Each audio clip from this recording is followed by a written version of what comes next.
Malam ini, cermin di hadapanku seolah memantulkan sosok asing yang tidak kukenali. Di balik polesan bedak yang sempurna dan gincu merah yang berani, ada seorang wanita yang jiwanya sedang meratap pelan.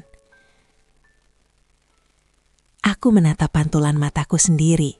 Ada binar yang redup di sana, seperti lilin yang dipaksa bertahan di tengah badai. Jangan lupa subscribe, like, share, dan komen. Tulis di kolom komentar, kamu menonton dari kota mana? Aku adalah Maya, istri dari seorang pria yang menganggap dunia adalah panggung sandiwara. Dan aku hanyalah properti pelengkap yang harus selalu nampak berkilau. Arlan, suamiku, berdiri di ambang pintu kamar. Ia mengenakan tuxedo hitam yang dipesan khusus, nampak gagah namun terasa begitu jauh. Ia tidak menatap mataku, melainkan meneliti penampilanku dari ujung rambut hingga ujung kaki, memastikan tidak ada cacat yang akan memalukannya di depan rekan-rekan kantornya nanti. Pakai kalung berlian yang kubelikan bulan lalu, Maya, perintahnya tanpa nada hangat. Malam ini adalah malam kenaikan jabatanku. Aku ingin semua orang tahu bahwa aku mampu memberikan segalanya untukmu. Jangan buat aku terlihat biasa saja. Aku mengangguk pelan, jemariku gemetar saat mengunci kaitan kalung dingin itu di leherku. Dinginnya logam itu seolah merambat hingga ke relung jantung. Baginya, aku adalah piala yang harus dipamerkan. Baginya, kecantikanku adalah bukti kesuksesannya, bukan anugerah yang ia cintai dengan tulus. Aku merasa seperti burung dalam sangkar emas yang dipaksa bernyanyi, meski tenggorokanku kering oleh air mata yang tak pernah diizinkan jatuh. Kami berangkat menuju gedung pertemuan mewah itu. Di dalam mobil, keheningan terasa begitu pekat, sesak oleh kata-kata yang tak terucapkan. Aku ingin menggenggam tangannya, ingin bertanya apakah ia bangga padaku, sebagai manusia, bukan sebagai perhiasannya. Namun, Arlan sibuk dengan ponselnya, tertawa kecil menanggapi pesan dari kolega-koleganya. Ia ada di sampingku, namun jiwanya telah lama pindah ke tempat yang tak bisa kujangkau.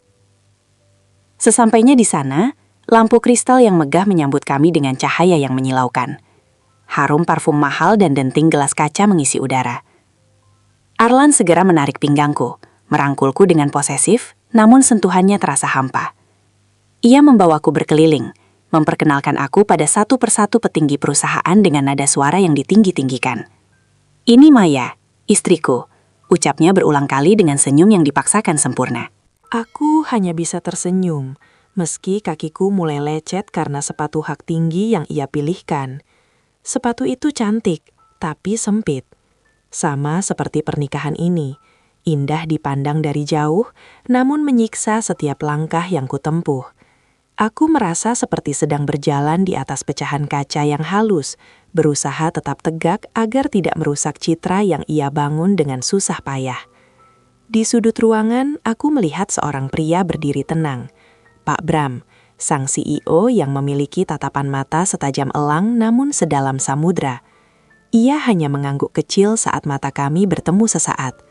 Ada sesuatu dalam tatapannya yang berbeda, seolah ia bisa melihat retakan-retakan kecil di balik topeng yang kukenakan. Aku tidak tahu bahwa malam ini akan menjadi awal dari keruntuhan duniaku. Aku tidak tahu bahwa di balik tawa angkuh Arlan tersimpan sebuah pengkhianatan yang akan mencabik-cabik kehormatanku.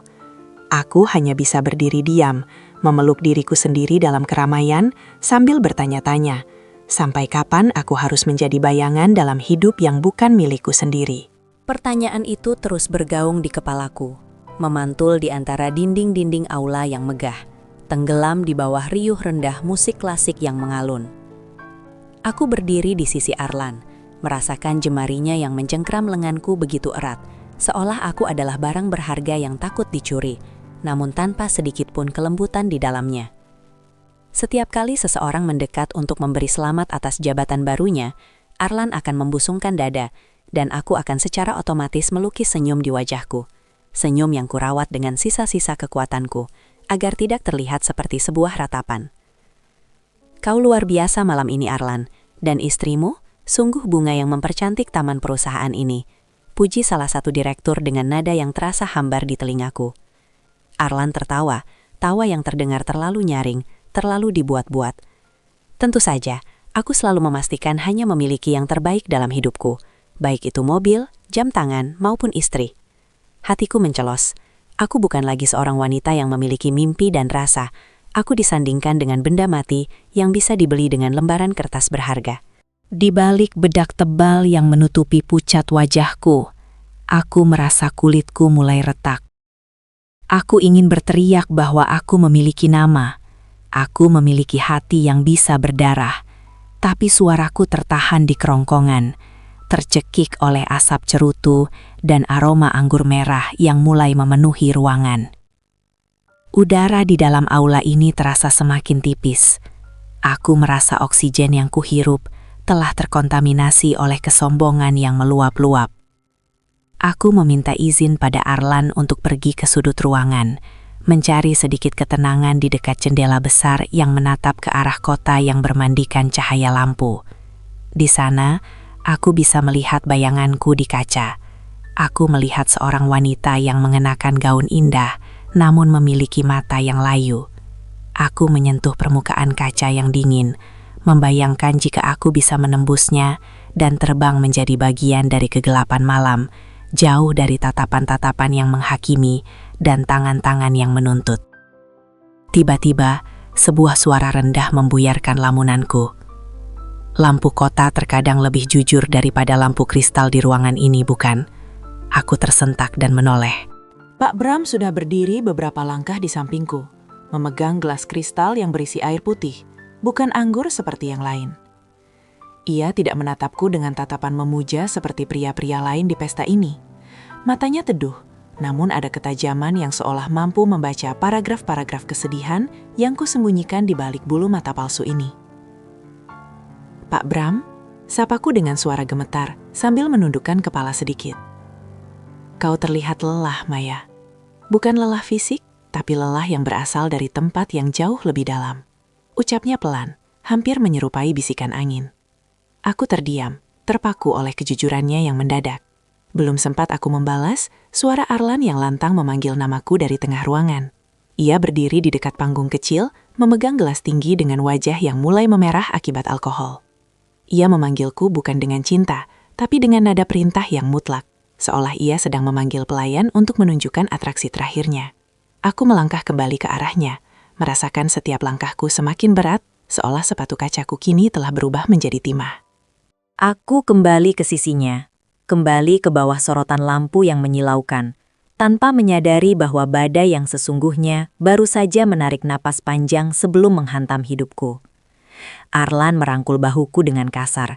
Aromanya kini bercampur antara parfum mahal dan pekatnya alkohol yang mulai menguasai kesadarannya.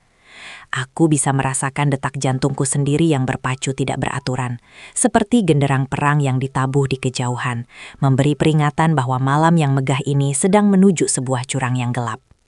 "Lihatlah semuanya," seru Arlan. Suaranya menggelegar di antara denting sendok dan garpu yang seketika terhenti.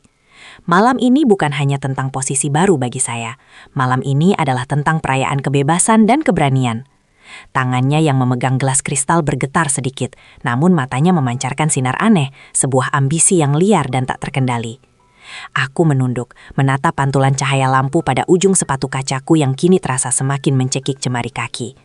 Ada firasat pahit yang mengendap di dasar hatiku, sepahit sisa anggur di ujung gelas yang baru saja diteguk Arlan hingga tandas. Aku merasa seperti seekor domba yang dipaksa berdiri di panggung pelelangan, sementara orang-orang di sekelilingku menatap dengan rasa ingin tahu yang dingin. "Arlan, sebaiknya kita duduk. Kau sudah terlalu banyak minum," bisikku lirih, mencoba menarik ujung lengannya dengan lembut. Aku berharap ia masih memiliki sedikit ruang untuk mendengarku, sedikit sisa cinta yang bisa meluluhkan egonya yang sedang membubung tinggi.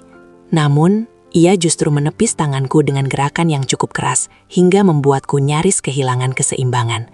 Ia tertawa, sebuah tawa yang merobek keheningan dan membuat bulu kuduku berdiri. "Jangan menjadi penghambat di malam kejayaanku, Maya. Kau di sini untuk bersinar bagiku, bukan untuk mengaturku." Kulihat Pak Bram berdiri tidak jauh dari kami. Matanya yang tenang kini berubah menjadi sepasang telaga yang dalam dan misterius. Ia memperhatikan setiap gerak-gerik Arlan dengan dahi yang sedikit berkerut. Di ruangan yang penuh dengan manusia-manusia berpakaian indah ini, aku merasa menjadi satu-satunya orang yang telanjang, yang luka-lukanya terbaca dengan jelas oleh mata sang CEO. Aku ingin lari, ingin melepas gaun yang terasa seperti duri ini, dan bersembunyi di tempat di mana tak ada seorang pun bisa menjadikanku objek pameran. Musik berhenti. Suasana mendadak menjadi hening yang mencekam. Jenis keheningan yang biasanya mendahului sebuah ledakan. Arlan melangkah satu tapak lebih maju ke arah meja utama. Wajahnya memerah padam. Dan ia mulai menepuk-nepuk tangannya untuk menarik perhatian penuh dari seluruh tamu undangan. Firasat itu kini bukan lagi sekadar getaran di dada, melainkan rasa sesak yang menyumbat jalan napasku. Aku melihatnya menarik napas panjang, seolah sedang menyiapkan sebuah deklarasi yang akan mengubah sejarah hidup kami selamanya. Di ujung gelas yang kosong itu, aku melihat kehancuranku terpantul. Aku melihat janji-janji pernikahan yang dulu kami ucapkan di depan altar, kini menguap menjadi uap alkohol yang memuakkan. Aku hanya bisa mematung, menjadi saksi bisu atas suamiku yang sedang bersiap melemparkan harga diriku ke tengah kerumunan, seperti melemparkan sepotong daging ke sekumpulan serigala yang lapar. Arlan kini berdiri di atas kursi, sebuah tindakan yang melanggar segala etiket kemewahan malam ini. Namun ia tak peduli. Matanya yang merah karena pengaruh minuman menyapu ruangan dengan sorot kemenangan yang gila. Sementara tangannya yang kasar mencengkram bahuku, memaksaku untuk berdiri tegak di sampingnya agar semua mata bisa menelanjangi keberadaanku. "Dengarkan aku, rekan-rekan hebatku," teriaknya. Suaranya parau dan bergetar hebat. "Kalian semua tahu aku adalah pria yang mencintai tantangan. Aku sudah mendapatkan jabatan ini, aku sudah mendapatkan harta, dan aku memiliki istri tercantik di ruangan ini." Ia menjeda kalimatnya, memberikan ruang bagi keheningan yang menyesakkan untuk merayap masuk. Aku merasakan dingin yang luar biasa menjalar dari ujung jari kakiku hingga ke ubun-ubun. Jantungku berdentum begitu keras, seolah ia ingin melompat keluar dari dadaku agar tidak perlu mendengar kalimat selanjutnya.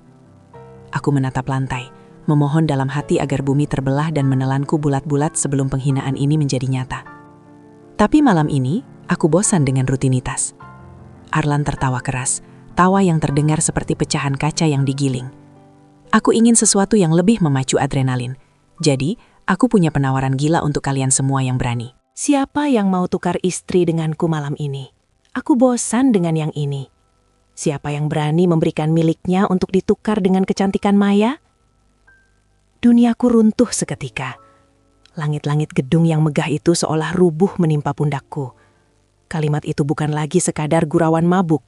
Itu adalah belati yang dihujamkan tepat ke ulu hatiku, memutar-mutar luka yang tak akan pernah bisa sembuh.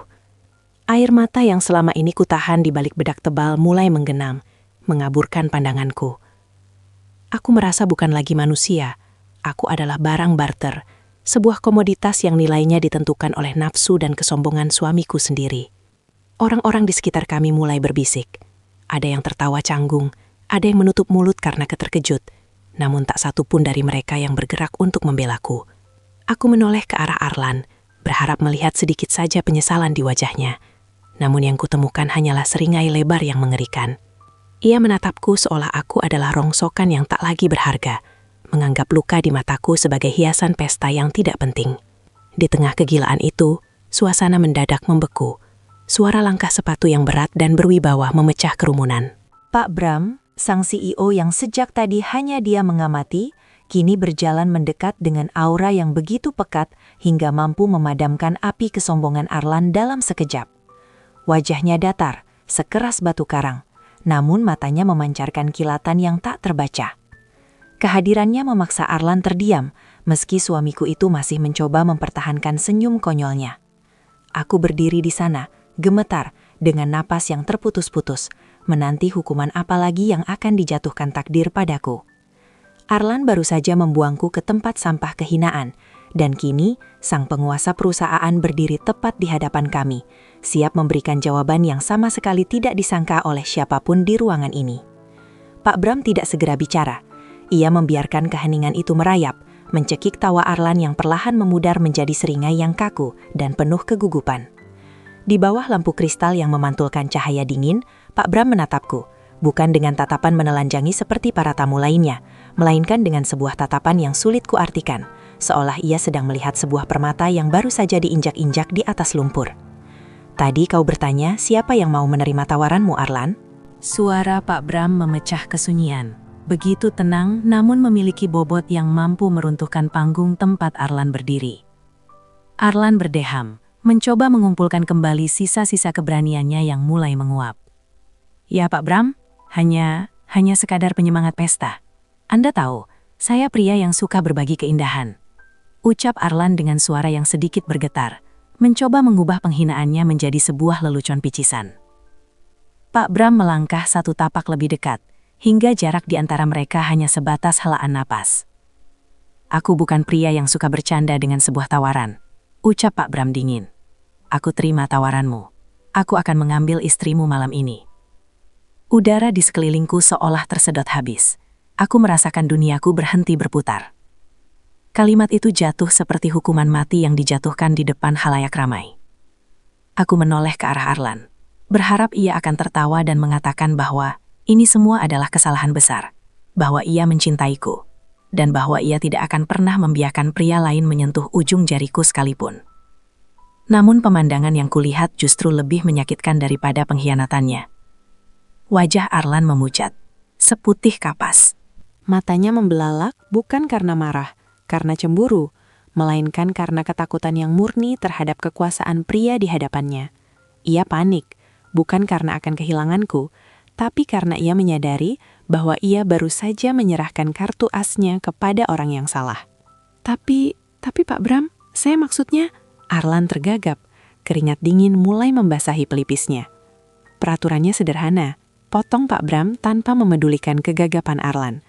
Sekali kesepakatan dibuat di depan saksi sebanyak ini, tidak ada jalan untuk kembali. Aku tidak akan mengembalikannya sampai aku merasa puas. Dan sebagai gantinya, anggap saja ini bayaran atas keberanianmu. Ambillah kunci villa pribadiku di Bali. Gunakan sesukamu selagi aku menjaga istrimu. Pak Bram kemudian mengalihkan pandangannya kepadaku. Ia mengulurkan tangannya yang besar dan hangat. Maya, ikutlah denganku. Kau tidak pantas berdiri di atas meja untuk dilelang.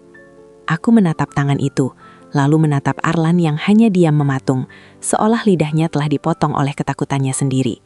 Tidak ada pembelaan, tidak ada amarah suci seorang suami. Arlan justru menunduk, seolah memberikan restu bisu agar aku pergi, demi menyelamatkan muka dan jabatannya di depan sang bos. Di detik itu, hatiku yang sudah retak akhirnya hancur menjadi debu yang tak kasat mata.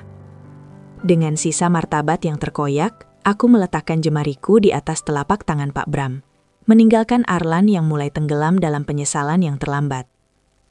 Langkahku terasa ringan namun hampa, seolah-olah aku sedang berjalan di atas awan yang terbuat dari abu pembakaran impianku sendiri. Aku tidak menoleh lagi.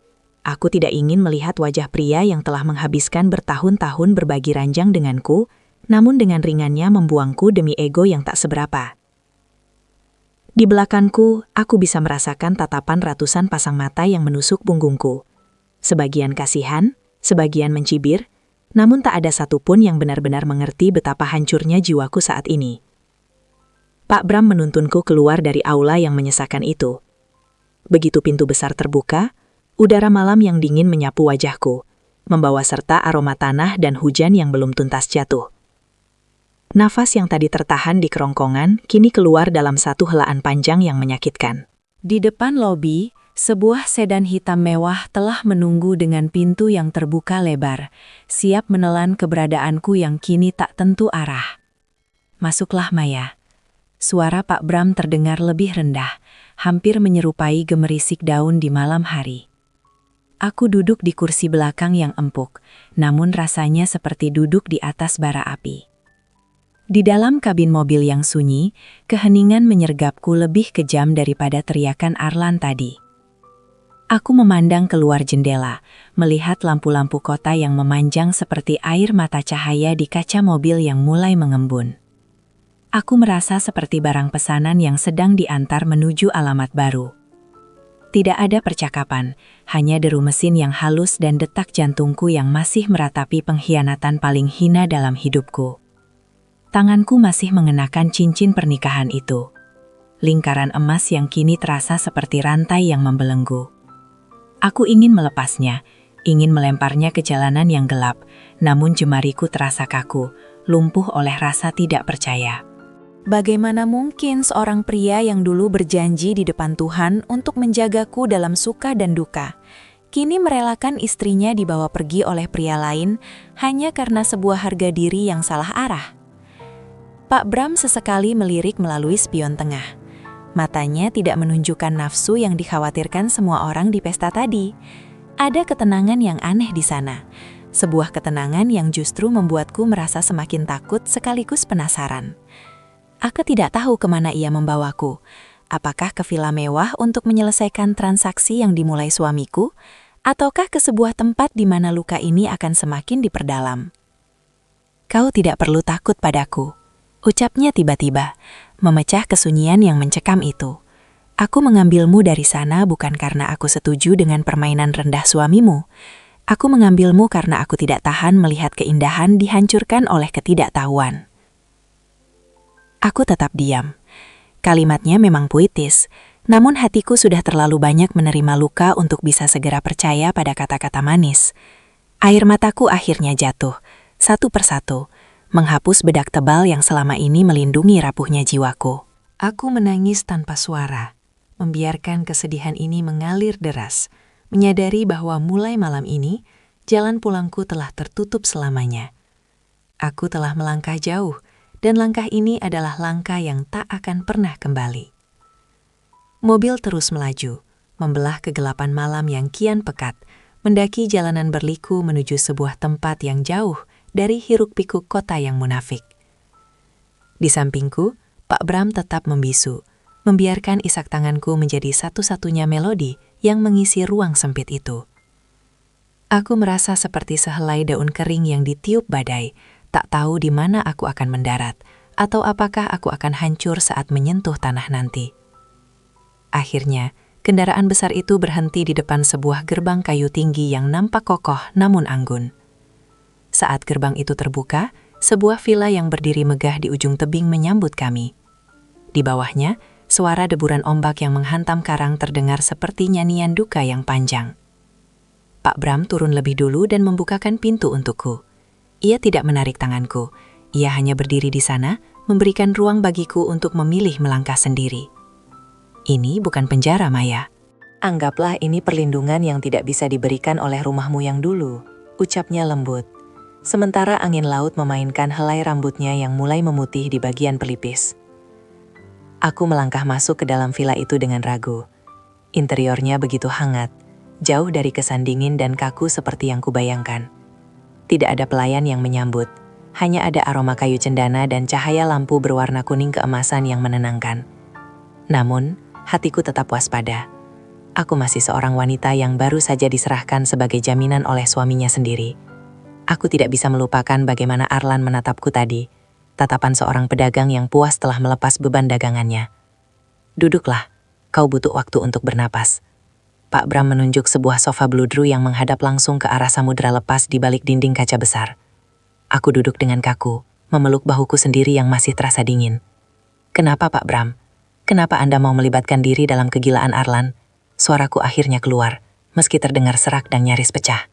Pak Bram berjalan menuju sebuah meja kayu tua, mengambil sebuah kotak kecil yang nampak berdebu, lalu duduk di hadapanku dengan jarak yang sangat sopan. Ia menatapku dalam-dalam, sebuah tatapan yang tidak mengandung nafsu, melainkan penuh dengan timbangan kenangan. Karena aku tahu rasanya kehilangan sesuatu yang paling berharga, karena kebodohan orang lain. Jawabnya misterius. Ia membuka kotak itu, mengeluarkan sebuah foto usang yang sudah menguning di sudut-sudutnya. Suamimu mengira dia sedang melakukan transaksi bisnis. Dia tidak tahu bahwa dia baru saja menyerahkan kunci dari rahasia yang selama ini ia sembunyikan rapat-rapat. Aku mengerutkan dahi, menatap foto itu. Jantungku berdesir kencang. Di dalam foto itu, ada sosok Arlan muda. Namun ia berdiri di depan sebuah panti asuhan yang aku kenal. Di sampingnya, ada seorang wanita tua yang wajahnya sangat mirip dengan wanita yang selalu ada dalam mimpi burukku. Apa maksud semua ini? Tanyaku dengan tangan yang kembali gemetar. Pak Bram menutup kotak itu perlahan. Arlan bukan pria yang kau kenal, Maya. Pernikahanmu bukanlah dibangun di atas cinta, melainkan di atas sebuah hutang nyawa yang dia ambil secara paksa. Aku membawamu ke sini bukan untuk menyakitimu, tapi untuk membantumu melihat bahwa selama ini kau mencintai seorang bayangan yang tega menjualmu demi menutupi dosa masa lalunya. Di bawah langit malam yang sunyi, di rumah yang asing ini, aku mulai menyadari bahwa luka yang diberikan Arlan di pesta tadi hanyalah permukaan dari sebuah samudra pengkhianatan yang jauh lebih dalam. Pak Bram meninggalkanku sendirian di ruangan itu, memberiku ruang untuk mencerna setiap kata yang baru saja ia lepaskan layaknya anak panah yang tepat sasaran. Di atas meja kayu itu, ia meninggalkan kotak berdebu tadi, seolah sengaja membiarkan rasa ingin tahuku bertarung dengan rasa takutku. Dengan tangan yang masih gemetar, aku membuka kembali kotak itu. Di dalamnya, selain foto usang yang tadi kulihat, terdapat tumpukan surat dengan kertas yang sudah rapuh dan berubah warna menjadi kecoklatan. Aku mengambil selembar, lalu membacanya di bawah cahaya lampu temaram. Huruf-huruf di sana tertulis dengan tulisan tangan yang kukenali sebagai tulisan Arlan. Tulisan yang dulu sering mengisi kartu ucapan ulang tahunku dengan janji-janji manis yang ternyata hampa. Surat-surat itu bukan ditujukan untukku. Surat-surat itu ditujukan kepada seseorang bernama Ibu Panti, dan isinya membuat nafasku terasa terhenti di tenggorokan. Aku butuh dana lebih untuk membangun citraku di kota. Jika Maya tidak mau menandatangani surat kuasa harta warisan orang tuanya, aku akan mencari cara lain. Dia wanita yang lemah. Dia terlalu mencintaiku hingga buta. Dia akan memberikan apa saja jika aku sedikit bersandiwara tentang kesulitan kantorku. Kalimat itu seperti sembilu yang mengiris jantungku perlahan. Jadi selama ini perlakuan manisnya, drama kesulitan keuangan yang ia ceritakan hingga aku rela menggadaikan rumah peninggalan orang tuaku, semuanya hanyalah skenario. Aku membeku. Air mata yang kukira sudah habis, kini kembali luruh. Jatuh membasahi kertas tua itu hingga tintanya sedikit melebar. Aku bukan hanya istri yang ditukar. Aku adalah mangsa yang telah dikuliti perlahan tanpa kusadari. Aku terus membalik lembaran surat itu, menemukan kenyataan bahwa Arlan memiliki hutang yang sangat besar kepada perusahaan. Bukan karena kegagalan proyek, melainkan karena ia menggunakannya untuk menutupi gaya hidupnya yang gila, demi terlihat setara dengan para penguasa. Dan Pak Bram tahu segalanya. Pak Bram telah memperhatikan bagaimana Arlan perlahan-lahan menghancurkan aset perusahaan dan hidupku demi sebuah ego yang bernama martabat. Dia tidak pernah mencintai siapapun selain dirinya sendiri, Maya. Suara Pak Bram kembali terdengar dari balik bayang-bayang pintu. Ia berdiri di sana, menatapku dengan iba yang tidak menghina. Dia sengaja melakukan drama tukar istri itu bukan hanya karena pengaruh alkohol, tapi karena dia tahu aku menyukai kejujuranmu. Dia berharap jika aku membawamu, aku akan menutup mata atas kasus korupsi yang sedang membelitnya. Aku merosot ke lantai, membiarkan gaun sutra mahalku terseret di atas karpet. Begitu murahnya aku di mata suamiku. Begitu hinanya aku dijadikan alat tawar-menawar demi menutupi borok kejahatannya. Aku tertawa kecil di tengah tangisanku, sebuah tawa getir yang merayakan kebodohanku sendiri. Aku mencintai seorang penjahat yang menganggap cinta sebagai mata uang. Di ujung malam yang sunyi itu, aku tidak lagi merasakan takut pada Pak Bram. Rasa takutku telah beralih pada sosok yang selama ini kupanggil sayang. Aku kini berdiri di persimpangan jalan yang gelap, memegang surat-surat yang membuktikan bahwa seluruh pernikahan ini adalah sebuah penipuan yang terencana dengan sangat rapi. Aku merasa seperti seekor anggur yang diperas hingga kering, lalu ampasnya dibuang begitu saja ke jalanan yang berdebu. Pahit, sungguh pahit rasa pengkhianatan ini, melampaui segala empedu yang pernah kurasai. Aku menatap Pak Bram yang masih berdiri mematung di ambang pintu. Sosoknya tampak seperti menara kokoh di tengah badai yang meluluh lantakan duniaku. "Mengapa Anda memberitahuku sekarang?" tanyaku dengan suara yang pecah, nyaris menyerupai bisikan angin malam. "Kenapa tidak biarkan aku tetap dalam kegelapan? Bukankah ketidaktahuan terkadang lebih baik daripada kebenaran yang menghancurkan tulang?" Pak Bram melangkah mendekat. Auranya yang tenang menyelimuti kegelisahanku, karena aku tidak bisa membiarkan bunga yang indah terus tumbuh di tanah yang beracun maya. "Kau memiliki hak untuk menentukan apakah kau ingin tetap menjadi korban atau menjadi orang yang memegang kendali atas nasibmu sendiri."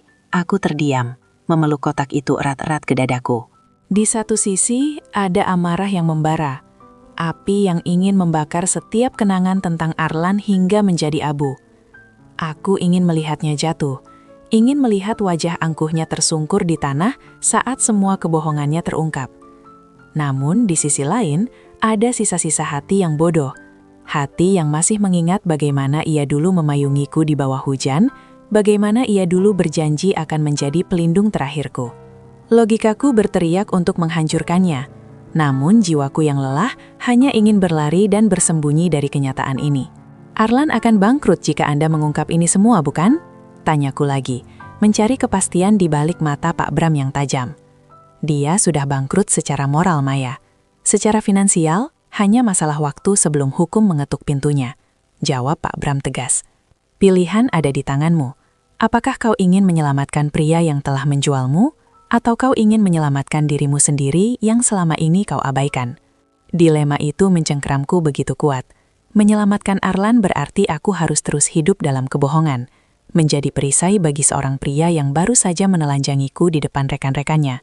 Namun membiarkannya hancur berarti aku juga harus menyaksikan runtuhnya istana pasir yang selama ini kubangun dengan air mata dan keringat. Aku merasa seperti bunga anggrek yang rapuh, terombang-ambing antara keinginan untuk tetap bertahan di dahan yang patah atau jatuh ke tanah untuk mencari akar yang baru. Malam itu, di villa yang menghadap laut luas, aku belajar bahwa musuh terbesarku bukanlah Arlan, melainkan rasa kasihanku yang tak tepat tempat.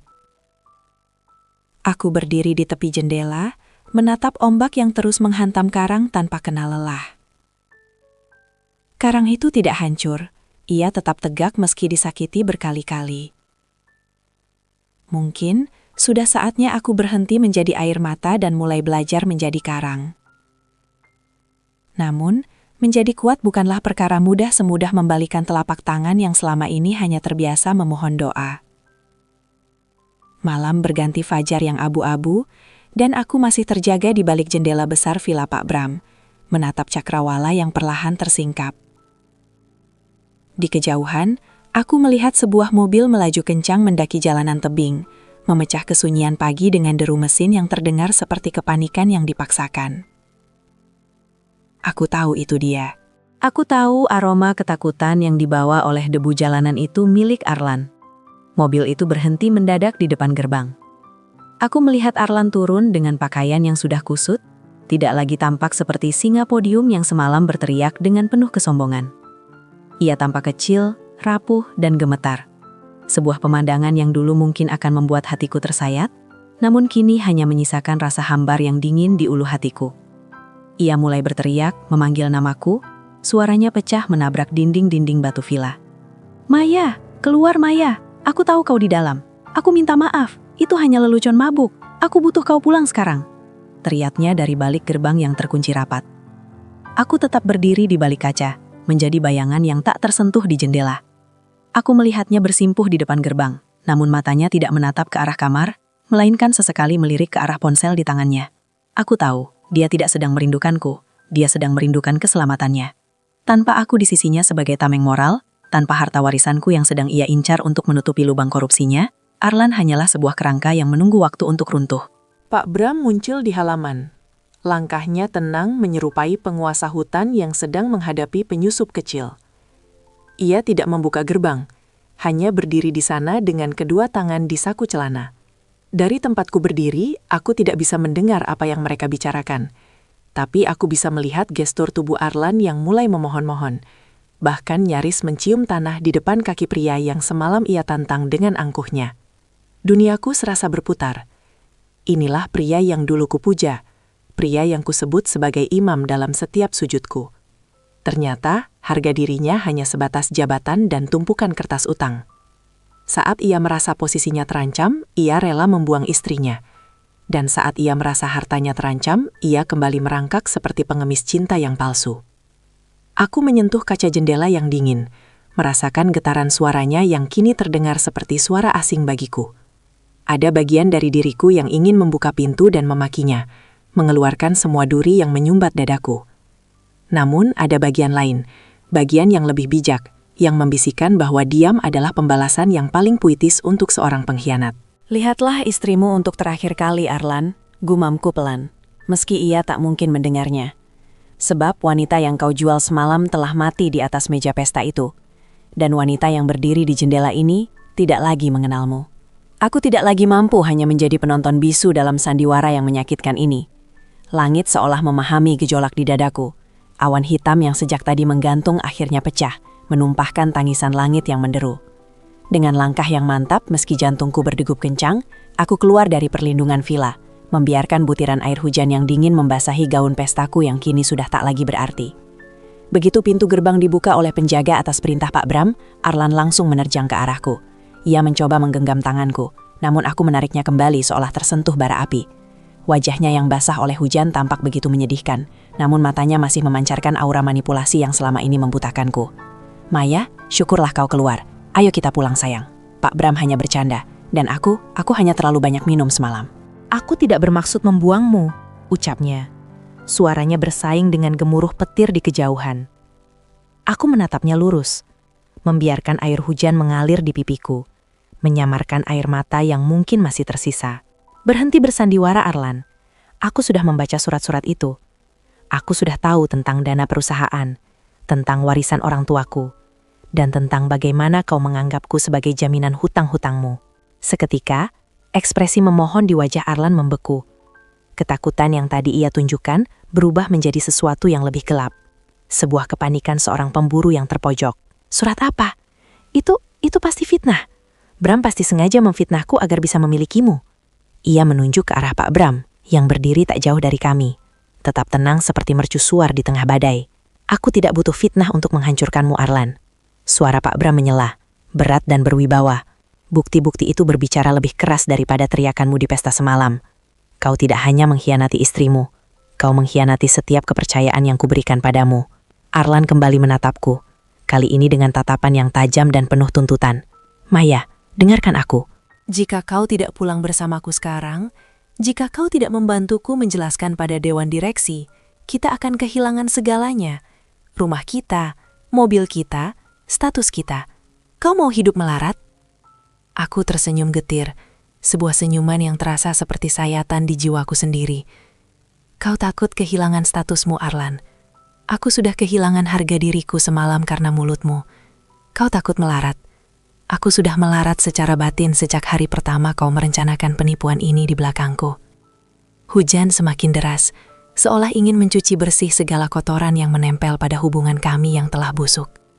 Arlan berlutut di atas tanah yang becek, namun bukan karena ia menyesali lukaku, melainkan karena ia menyadari bahwa dunianya yang megah sedang runtuh di depan matanya.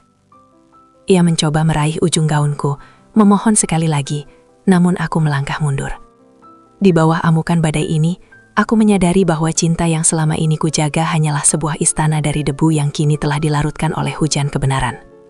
Aku berdiri tegak, membiarkan tubuhku menggigil bukan karena dinginnya angin laut, melainkan karena getaran emosi yang selama ini kupendam di bawah lapisan kesabaran yang semu. Arlan masih bersimpuh di depanku. Jemarinya yang gemetar mencoba meraih ujung gaunku yang telah kotor oleh lumpur. Namun mataku kini melihatnya bukan lagi sebagai pelindung, melainkan sebagai orang asing yang berbahaya. Bangunlah, Arlan. Suaraku keluar dengan tenang, namun setiap katanya tajam seperti serpihan es. Jangan menghina tanah ini dengan lututmu yang hanya menekuk saat kau merasa terancam. Kau tidak sedang bersujud karena menyesal telah melukaiku. Kau bersujud karena kau takut bayang-bayang kemewahanmu akan sirna. Arlan mendongak. Wajahnya yang basah oleh air hujan menunjukkan gurat-gurat keputusasaan yang mengerikan. Maya, kau tidak mengerti. Aku melakukan semua ini untuk kita, agar kau bisa hidup dalam kemewahan, agar kau tidak dipandang rendah oleh dunia. Dunia tidak pernah memandangku serendah caramu memandangku semalam, Arlan. Teriakku, suaraku pecah bersaing dengan guntur yang menggelegar di atas kepala. Kau bicara tentang kemewahan, tapi kau memberiku makan dengan hasil pengkhianatan. Kau bicara tentang harga diri, tapi kau menawarkan istrimu seperti barang loakan di depan teman-teman kantormu. Tahukah kau apa yang kurasakan saat kau berteriak, siapa yang mau tukar istri? Saat itu, jantungku berhenti berdetak, Arlan. Aku merasa jiwaku terlepas dari raga, dan aku melihat diriku sendiri hanyalah seonggok daging tak bermakna di matamu. Aku menarik nafas panjang, menghirup aroma tanah basah yang terasa sesak di dada. Selama bertahun-tahun, aku mencoba menjadi istri yang sempurna. Aku mengubur mimpiku, aku memberikan harta warisanku. Aku memberikan seluruh hidupku hanya agar kau bisa bersinar. Tapi ternyata, kau hanyalah lubang hitam yang menghisap seluruh cahayaku untuk memuaskan egomu yang tak pernah kenyang. Arlan terdiam. Lidahnya seolah kelu ditikam oleh kejujuranku yang meluap. Pak Bram berdiri beberapa langkah di belakangku, tetap menjadi saksi bisu yang memberikan kekuatan tanpa harus menyentuhku. Di bawah langit yang buram ini, aku menumpahkan segala nanah yang selama ini menyumbat hatiku. Aku bercerita tentang malam-malam sepi saat ia tak kunjung pulang, tentang setiap kebohongan kecil yang dulu kupaksakan untuk kupercaya, dan tentang betapa hancurnya aku menyadari bahwa aku hanyalah jaminan bagi utang-utangnya. Kejujuran ini memang menyakitkan, Arlan. Bisikku lirih, menatap matanya yang kini kehilangan binarnya. Tapi rasa sakit ini tidak sebanding dengan kepalsuan yang selama ini kau suguhkan padaku setiap pagi. Kau tidak kehilangan aku malam ini karena Pak Bram. Kau kehilangan aku sejak pertama kali kau berpikir bahwa cintaku bisa kau uangkan. Aku membalikan badan, meninggalkan ia yang masih terpaku di atas tanah yang becek. Hujan tetap turun, namun kali ini ia terasa seperti sedang membasuh luka-lukaku, mempersiapkanku untuk sebuah kenyataan yang jauh lebih pahit, yang sedang menantiku di depan sana. Aku melangkah kembali ke teras villa yang teduh, meninggalkan Arlan yang masih meraung pelan dalam kehujanan. Sebuah bayangan pria yang kini nampak begitu kerdil di mataku. Pak Bram mengikutiku masuk, menutup pintu kaca besar yang kini menjadi pemisah antara masa laluku yang berlumpur dan masa depanku yang masih menjadi kabut tebal. Ia mengambilkan sehelai handuk putih yang lembut dan menyampirkannya ke bahuku dengan penuh penghormatan. Tidak ada sentuhan yang melampaui batas. Hanya ada kehangatan yang tulus, yang selama ini kurindukan dari seorang pria. Pak Bram menatapku. Matanya yang sedalam palung samudra itu seolah menyimpan sejuta rahasia yang tak sanggup ia ucapkan sekaligus. Maya, badai di luar akan segera reda. Tapi badai dalam hidupmu baru saja dimulai. Ucapnya dengan nada suara yang bergetar rendah. Arlan telah mempertaruhkan segalanya. Dan dia kalah. Besok, seluruh dunia akan tahu tentang penggelapan dana yang ia lakukan. Dia tidak hanya akan kehilangan jabatan, tapi mungkin juga kebebasannya. Aku menggigil. Bukan karena kain sutra yang basah ini, tapi karena bayangan keruntuhan pria yang pernah menjadi pusat semestaku. Lalu, kenapa Anda masih di sini? Kenapa Anda menolongku? Pak Bram menghela napas. Ia berjalan ke arah meja kerjanya yang terbuat dari kayu jati tua. Di sana, ia meletakkan 2 buah amplop di atas meja. Aku adalah seorang pengusaha, Maya. Aku tahu kapan sebuah investasi harus dihentikan. Namun, aku juga seorang manusia yang pernah berhutang budi pada ketulusan ibumu dulu di panti asuhan. Arlan mungkin menganggapmu jaminan, tapi aku menganggapmu sebagai hutang kehormatan yang harus kubayar. Ia menunjuk kedua amplop itu. Di amplop pertama, ada tiket pesawat dan sejumlah dana yang cukup untukmu memulai hidup baru dimanapun kau mau. Kau bisa pergi, menghapus namamu dari hidup Arlan, dan menjadi Maya yang bebas. Tanpa hutang, tanpa bayang-bayang pria itu. Aku menelan ludah yang terasa pahit. Dan yang kedua, di amplop kedua ada dokumen pelunasan hutang Arlan kepada perusahaan. Jika kau menandatanganinya, aku akan menghentikan semua tuntutan hukum padanya. Dia akan bebas, namun kau harus kembali padanya. Membantunya membangun kembali puing-puing hidupnya yang hancur. Kau harus kembali menjadi tamengnya, menjadi istrinya yang setia di mata publik untuk menutupi skandal ini. Pilihan itu terasa seperti belati bermata dua yang diletakkan di telapak tanganku. Pak Bram menatapku dengan iba. Pilihan ini adalah bentuk keadilan yang bisa kuberikan. Apakah kau akan memilih sayap untuk terbang, atau memilih rantai untuk menyelamatkan orang yang telah menghancurkan sayapmu? Aku menatap kedua amplop itu dengan mata yang perih. Di satu sisi adalah kebebasan yang puitis, sebuah awal baru yang menjanjikan ketenangan. Di sisi lain adalah pengabdian yang menyiksa. Sebuah pengorbanan terakhir untuk pria yang telah menjualku, namun kini sedang sekarat secara sosial. Hatiku terasa ditarik kedua arah yang berlawanan, membuat luka di dadaku kembali mengucurkan pedih yang tak berdarah. Aku menatap kedua amplop itu seolah-olah mereka adalah hakim yang akan menentukan di mana jasad jiwaku akan dikuburkan. Kebebasan atau pengabdian yang menyiksa. Namun saat jemariku nyaris menyentuh amplop berisi tiket menuju kehidupan baru, Pak Bram berdeham. Sebuah suara yang menghentikan gerak duniaku. Sebelum kau memilih, Maya, ada satu kebenaran lagi yang harus kau telan. Meski aku tahu ini akan terasa seperti racun di lidahmu, ucap Pak Bram, dengan nada yang lebih dingin dari hujan di luar sana. Ia mengeluarkan sebuah rekaman suara dari laci mejanya dan menekannya. Suara statis terdengar sejenak, sebelum suara Arlan yang angkuh mengisi ruangan. Itu bukan rekaman dari pesta semalam, melainkan rekaman percakapan telepon yang terjadi beberapa minggu yang lalu. Tenang saja, dia tidak akan curiga. Suara Arlan di rekaman itu terdengar begitu licin. Maya terlalu bodoh untuk mengerti dokumen perusahaan. Aku akan membuatnya menandatangani pengalihan aset atas nama pribadiku, lalu aku akan menjadikannya jaminan bagi orang-orang di klub judi itu. Jika aku kalah, mereka bisa mengambilnya. Dia cantik bukan? Pasti laku tinggi. Duniaku berhenti berputar. Udara di sekelilingku seolah membeku menjadi kristal-kristal tajam yang menyayat paru-paruku. Jadi, teriakan di pesta semalam bukan sekadar luapan alkohol. Itu adalah rencana yang sudah matang. Dia tidak hanya menjualku pada bosnya demi jabatan. Dia telah mencoba menjualku pada siapa saja yang bisa melunasi hutang judinya. Bahkan sebelum malam pesta itu dimulai.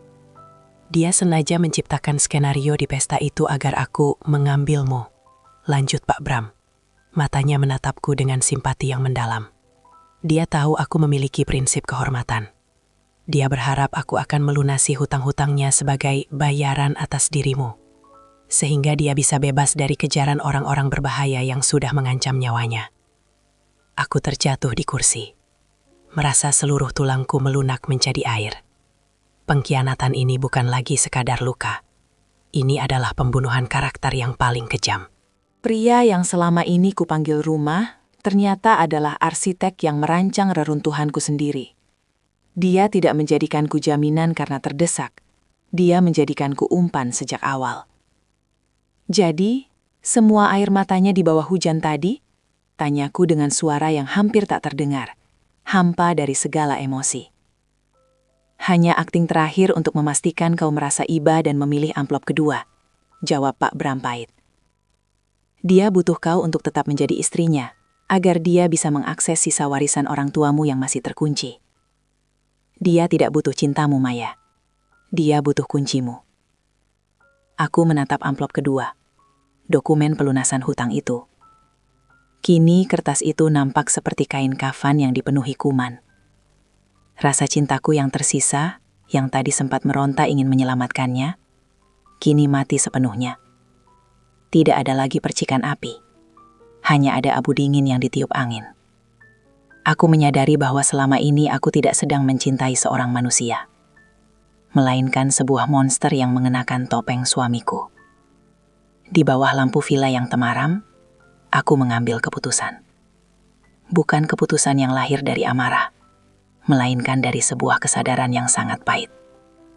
Aku baru saja menyadari bahwa Arlan telah merencanakan pengkhianatan ini begitu dalam. hingga aku tak punya pilihan selain menggunakan cara terakhir yang kupunya untuk mengakhiri semua penderitaan ini. Meski itu harus menghancurkan diriku sendiri. Di hadapan Pak Bram, aku tidak mengambil salah satu dari kedua amplop itu dengan segera. Aku justru meminta waktu 1 malam lagi. Bukan untuk merenungi cinta yang sudah mati, melainkan untuk memberikan kesempatan terakhir bagi nuraniku agar tidak dihantui rasa bersalah di masa depan. Aku ingin melihat dengan mata kepalaku sendiri, apakah masih ada setitik sisa kemanusiaan di dalam jiwa pria yang pernah kuhargai lebih dari nyawaku sendiri. Keesokan paginya, dengan bantuan Pak Bram, aku mendatangi sebuah rumah petak di pinggiran kota, tempat Arlan bersembunyi setelah ia diusir dari apartemen mewah kami yang kini telah disita. Aku membawa sisa perhiasan ibuku yang paling berharga, sebuah liontin giok yang selama ini kusimpan untuk hari tua. Niatku sederhana namun naif. Aku akan memberikannya padanya untuk melunasi hutang pribadinya yang paling mendesak, dengan harapan dia akan berhenti mengejarku dan membiarkan aku pergi dengan tenang. Aku ingin membeli kebebasanku dengan sisa kenangan terakhir dari orang tuaku. Namun saat aku berdiri di balik pintu kayu yang rapuh itu, aku mendengar suara tawa yang begitu kukenal. Itu tawa Arlan. Namun kali ini terdengar begitu licik, bercampur dengan denting botol dan suara asing seorang wanita yang bicaranya merayap manja. "Tenang saja sayang." Suara Arlan terdengar serak namun penuh rencana. Maya itu wanita yang penuh belas kasihan. Dia pasti datang membawa sesuatu. Begitu dia menyerahkan apa yang dia punya, aku akan pura-pura menyesal sebentar. Lalu kita akan pergi ke luar negeri. Dia akan tetap di sini menanggung sisa hutang perusahaan atas namanya. Bukankah dia bodoh? Wanita itu tertawa. Suara tawa yang seperti duri menusuk gendang telingaku. Tapi bagaimana jika dia memilih ikut Pak Bram? Pak Bram hanya kasihan padanya. Jawab Arlan enteng. Lagi pula, aku sudah mengatur agar semua dokumen hutang itu mencantumkan tanda tangan palsunya. Dia tidak punya pilihan selain tetap bersamaku, jika tidak mau masuk penjara. Aku bersandar pada dinding semen yang lembab, merasakan liontin giok di tanganku terasa begitu berat hingga tanganku mati rasa. Segala bentuk harapan, setiap tetes kasih sayang yang pernah kupaksakan untuk tetap tumbuh, kini layu dan membusuk dalam sekejap. Aku tidak menangis. Mataku terasa panas namun kering, seolah-olah seluruh cadangan air mataku telah habis digunakan untuk meratapi pria yang bahkan tidak menganggapku sebagai manusia. Aku melangkah pergi dari tempat itu tanpa mengetuk pintu. Aku berjalan menyusuri gang sempit dengan langkah yang gontai, membawa kembali liontin itu, satu-satunya hal berharga yang tersisa dari masa laluku. Di ujung jalan, aku melihat bayanganku di genangan air hujan yang mulai mengeruh. Aku melihat seorang wanita yang telah memberikan segalanya, namun hanya mendapatkan pengkhianatan sebagai upahnya. Aku menyadari bahwa upayaku untuk menyelamatkannya adalah sebuah kesia-siaan yang tragis. Arlan bukan sedang tenggelam, dia adalah air yang menenggelamkanku. Dan saat itu juga, aku memutuskan untuk berhenti berenang. Aku akan membiarkan arus takdir membawaku ke tempat di mana rasa sakit ini tidak lagi bisa menjangkauku, meski itu berarti aku harus melepaskan segala hal yang pernah kusayangi, termasuk nyawaku sendiri yang kini terasa begitu lelah. Aku melangkah meninggalkan gang sempit itu tanpa menoleh lagi, membiarkan suara tawa Arlan dan wanita itu menjadi gema terakhir yang menyiksa telingaku. Dunia di sekitarku mulai memudar, warnanya berubah menjadi abu-abu yang mencekam, seolah-olah cahaya matahari pun enggan menyentuh kulitku yang kian mendingin. Aku berjalan tanpa tujuan, menyeret kaki yang terasa seperti beban timah, sementara di dalam dadaku ada sesuatu yang terasa patah, bukan lagi sekadar hati, melainkan semangat untuk tetap bernafas. Tubuhku mulai menunjukkan tanda-tanda keruntuhan yang tak bisa lagi kusembunyikan di balik bedak maupun senyum palsu. Setiap tarikan nafas terasa seperti sayatan tipis di paru-paru, dan setiap detak jantung terasa seperti dentuman palu yang melemah. Aku merasa jiwaku sedang mengemas barang-barangnya, bersiap untuk pergi dari raga yang sudah terlalu banyak menampung luka. Aku terduduk di sebuah bangku taman yang sepi, menatap dedaunan kering yang jatuh satu persatu ke tanah, menyadari bahwa hidupku kini tak lebih dari sehelai daun yang sedang menanti giliran untuk hancur menjadi tanah. Aku mengambil secari kertas kecil dari tas tanganku dan sebatang pena. Dengan tangan yang gemetar hebat, aku menuliskan beberapa baris kata. Bukan untuk Arlan, karena dia tak lagi layak menerima sepatah kata pun dariku, melainkan untuk Pak Bram. Terima kasih telah menunjukkan kebenaran, meski kebenaran itu membunuhku. jangan salahkan dirimu atas pilihanku. Beberapa bunga memang tidak diciptakan untuk bertahan hidup di tengah badai yang terlalu lama. Atu hanya ingin istirahat, di tempat di mana tak ada lagi harga yang harus dibayar untuk sebuah cinta. Kepalaku mulai terasa ringan, dan pandanganku sesekali menggelap. Aku bisa merasakan keringat dingin membasahi pelipis, sementara rasa mual yang hebat merayap di perutku. Bukan karena penyakit, melainkan karena racun kesedihan yang sudah menyebar ke seluruh aliran darahku. Beban batin yang kupikul selama bertahun-tahun sebagai piala Arlan, kini telah mencapai puncaknya. Merusak fondasi tubuhku hingga tak lagi mampu tegak berdiri. Aku ingin pulang, namun aku tak lagi memiliki rumah. Aku ingin menangis, namun air mataku telah mengering menjadi kristal luka yang menyumbat tenggorokan. Dalam kesunyian taman itu, aku merasa menjadi bagian dari angin yang berhembus. Ada, namun tak terlihat. Terasa, namun tak lagi memiliki rupa. Aku memejamkan mata sejenak, membayangkan diriku kembali menjadi Maya yang kecil, yang belum mengenal pengkhianatan, yang percaya bahwa janji adalah sesuatu yang suci. Saat aku mencoba bangkit, duniaku berputar dengan hebat. Langit seolah runtuh, dan bumi seolah menghilang dari bawah kakiku. Aku terjatuh perlahan, membiarkan tubuhku menyentuh rumput yang dingin, sementara kesadaranku perlahan-lahan meredup, seperti lampu minyak yang kehabisan bahan bakar. Di ambang kegelapan itu, aku tidak merasa takut.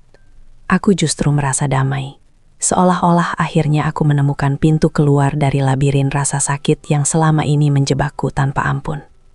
Tubuhku yang terbaring di atas rumput taman yang dingin, tak lagi merasakan gigilan. Rasa sakit yang tadi menghujam ulu hati, kini perlahan berubah menjadi rasa kebas yang menenangkan. Seperti pelukan ibu yang menjemput anaknya pulang setelah hari yang panjang dan melelahkan. Aku menatap langit senja yang berwarna jingga keunguan. Warna yang sama dengan gaun impian yang dulu ingin kupakai di hari ulang tahun pernikahan kami yang ke-10, yang kini tak akan pernah terjadi. Napas kuhembuskan perlahan, satu demi satu, semakin tipis dan semakin jauh. Aku membayangkan bayanganku sendiri berdiri di tengah padang rumput yang luas, tanpa gaun mahal, tanpa perhiasan dingin, dan tanpa beban pengkhianatan. Di sana, aku hanyalah Maya, seorang wanita yang akhirnya mendapatkan kembali kedaulatan atas dirinya sendiri. Aku tidak lagi milik Arlan, aku tidak lagi jaminan bagi siapapun. Aku adalah hembusan angin yang bebas. Sementara itu, di sudut lain kota, Arlan mungkin baru saja menyadari bahwa ponselnya tak lagi menerima balasan dariku. Mungkin ia mulai mengetuk pintu rumah petaknya dengan gelisah, bukan karena ia mengkhawatirkan nyawaku, tapi karena ia takut kehilangan satu-satunya akses menuju sisa hartaku. Namun, takdir memiliki caranya sendiri untuk menghukum. Di tengah tawanya yang sombong beberapa jam lalu, sebuah surat penangkapan atas namanya telah ditandatangani. Kegelapan yang selama ini ia ciptakan untukku, kini mulai merayap menuju dirinya sendiri. Pandanganku semakin kabur. Cahaya matahari senja yang memantul di mataku kini tampak seperti ribuan kunang-kunang yang terbang menjauh. Aku mendengar suara langkah kaki yang terburu-buru mendekat. Suara teriakan yang memanggil namaku dengan nada panik. Mungkin itu Pak Bram yang berhasil menemukanku melalui GPS ponselku, atau mungkin itu hanya imajinasiku yang merindukan kepedulian. Namun, siapapun itu, mereka sudah terlambat. Jiwa ini sudah terlalu lelah untuk ditarik kembali ke dunia yang penuh dengan transaksi air mata. Aku merasakan bibirku tersenyum kecil untuk terakhir kalinya. Senyum kemenangan yang sunyi. Arlan mungkin mengira dia telah menjualku, tapi dia lupa bahwa aku memiliki hak untuk tidak terbeli oleh siapapun, bahkan oleh kehidupan itu sendiri. Aku memilih untuk pergi dengan membawa seluruh cinta yang pernah kusalahgunakan, menyimpannya di tempat yang tak bisa lagi ia rampok. Kegelapan akhirnya datang sepenuhnya, membawa keheningan yang abadi. Di taman yang mulai sepi itu, di bawah langit yang kehilangan mataharinya, aku melepaskan peganganku pada dunia. Aku pergi dalam kesendirian yang tragis namun puitis, meninggalkan raga yang selama ini menjadi saksi bisu atas kebiadaban seorang pria yang kusebut suami. Senja itu menjadi saksi bahwa akhirnya aku benar-benar bebas. Senja itu menjadi saksi bahwa akhirnya aku benar-benar bebas. Namun, kebebasanku bukanlah perayaan yang riuh, melainkan sebuah keheningan panjang yang kini menyelimuti raga kakuku yang dikelilingi oleh petugas medis dan wajah pucat Pak Bram yang tak berdaya. Aku tidak lagi bisa melihat bagaimana Arlan dengan tangan terborgol setelah penggerebekan di rumah petaknya, diseret paksa melewati taman ini menuju mobil polisi. Aku tidak lagi bisa mendengar bagaimana teriakannya yang angkuh mendadak berubah menjadi pekikan histeris saat matanya menangkap sosok wanita yang terbaring di atas tandu, wanita yang beberapa jam lalu ia sebut bodoh dan jaminan. "Maya, bangun Maya, jangan bercanda!" teriak Arlan, suaranya parau dan pecah, mengguncang kesunyian malam yang mulai turun.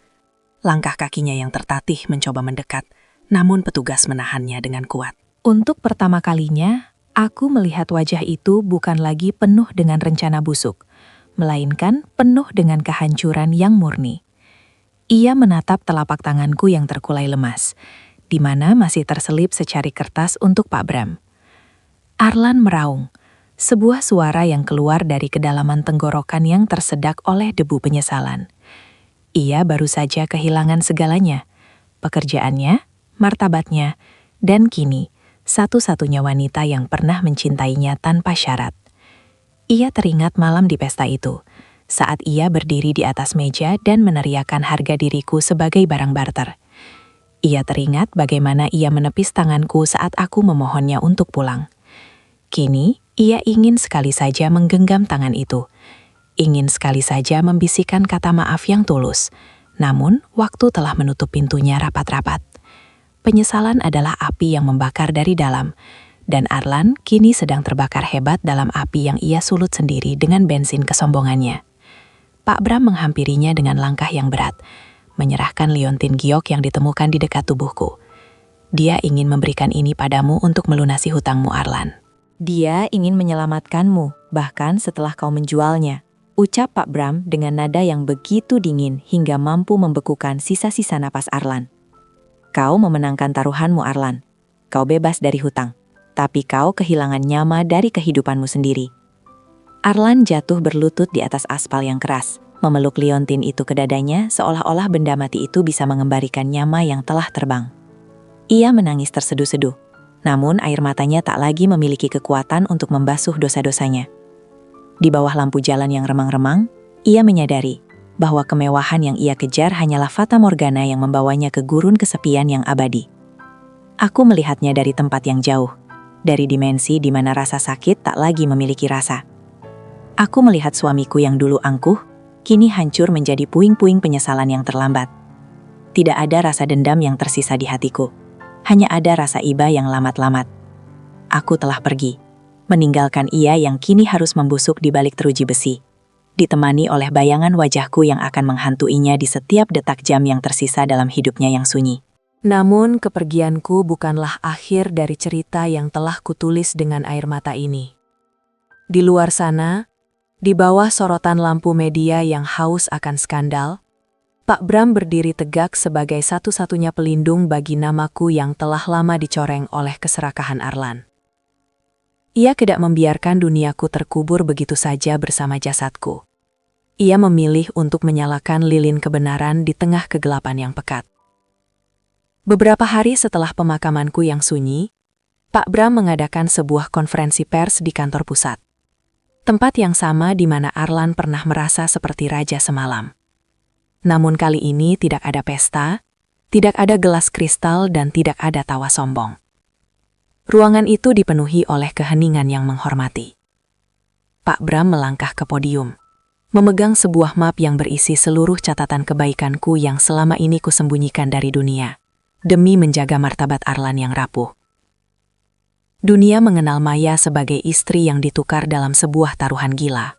Suara Pak Bram menggema, berat oleh emosi yang tertahan.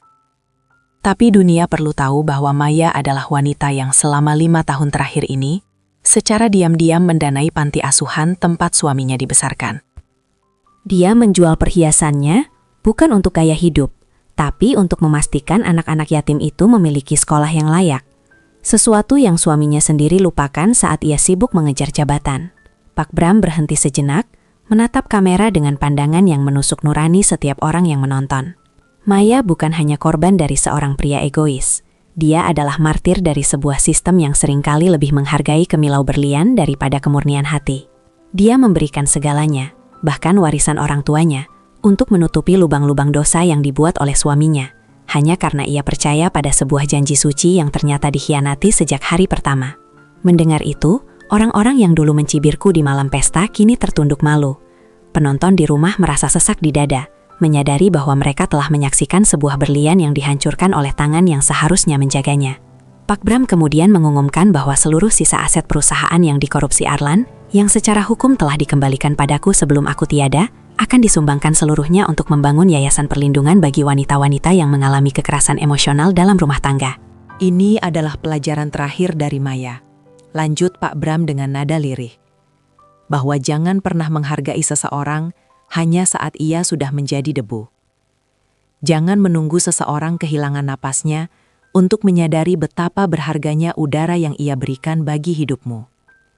Di dalam sel penjara yang dingin, Arlan melihat pidato itu melalui televisi kecil yang terpasang di sudut ruangan. Ia melihat wajahku terpampang besar di layar. Wajah yang dulu ia anggap sebagai barang jaminan, kini diakui sebagai pahlawan yang tak bersuara. Ia memukulkan kepalanya ke dinding jeruji, meraung dalam kehampaan yang tak berujung. Warisan luka yang kutinggalkan ternyata jauh lebih berat daripada hukuman penjara manapun. Ia kini memiliki segalanya untuk diingat, namun tak memiliki apapun untuk dicintai. Kebaikan yang kutanam, diam-diam kini menjadi duri yang paling tajam, menusuk batinnya setiap kali ia mencoba memejamkan mata. Arlan kini meringkuk di sudut sel yang lembab, memeluk lututnya sendiri sembari menatap langit-langit yang seolah runtuh menimpanya. Setiap kali ia mencoba mencari pembenaran atas tindakannya, bayanganku yang tersenyum tulus di tengah hujan itu kembali hadir, menertawakan kemiskinan jiwanya yang kini tak lagi tertolong oleh harta maupun jabatan. Ia telah menang dalam taruhan dunia, namun ia kalah telak dalam pengadilan nurani yang abadi. Di luar sana, musim telah berganti. Angin pegunungan yang sejuk bertiup lembut di pemakaman yang tenang di atas bukit yang menghadap langsung ke arah samudra. Pak Bram berdiri di samping pusaraku yang kini telah ditumbuhi bunga-bunga anggrek putih. Bunga yang dulu sangat kucintai namun tak pernah sempat kubeli karena uangku selalu habis untuk menutupi hutang-hutang Arlan. Tidak ada lagi air mata yang jatuh dari matanya, hanya ada sebuah rasa hormat yang mendalam, sebuah janji yang ia simpan rapat-rapat dalam dadanya. Kau sudah cukup beristirahat, Maya, bisiknya pelan. Jemarinya mengusap nisan batu marmer yang dingin. Dunia sudah tahu siapa kau sebenarnya. Namamu bukan lagi tentang wanita yang dikhianati, tapi tentang cinta yang paling murni, yang berani memilih untuk hancur demi tidak ikut membusuk bersama kejahatan. Aku melihatnya dari kejauhan, dari cahaya yang tak lagi terjamah oleh duka. Aku melihat bagaimana yayasan yang didirikannya atas namaku mulai merangkul wanita-wanita lain yang juga hampir menyerah pada gelapnya pernikahan. Ceritaku yang viral, yang semula hanyalah sekeping berita sensasional tentang pengkhianatan, kini telah bertransformasi menjadi sebuah gerakan kekuatan. Luka yang dulu menganga lebar di dadaku, kini telah menjadi obat bagi luka-luka orang lain. Arlan akan menghabiskan sisa hidupnya dalam penyesalan yang membatu, menghitung detak jantung yang terasa seperti hukuman mati yang ditunda. Sedangkan aku telah menyatu dengan semesta. Aku adalah desau angin yang menyejukkan hati yang panas. Aku adalah rintik hujan yang menghapus jejak air mata, dan aku adalah kebenaran yang tetap tegak meski badai mencoba menumbangkannya. Kisahku adalah pengingat yang menyakitkan namun puitis, bahwa cinta sejati bukanlah tentang seberapa banyak kita memberi, melainkan tentang kepada siapa kita memberikan diri kita. Jangan pernah menjadi lilin yang membakar diri untuk seseorang yang justru merasa senang saat kau perlahan padam. Kini, dalam pelukan keabadian, aku tidak lagi merasa kedinginan. Aku telah menemukan rumah yang sesungguhnya. Sebuah kedamaian yang tak akan pernah bisa ditukar, dijual, apalagi dikhianati oleh tangan-tangan manusia yang penuh dengan noda keserakahan.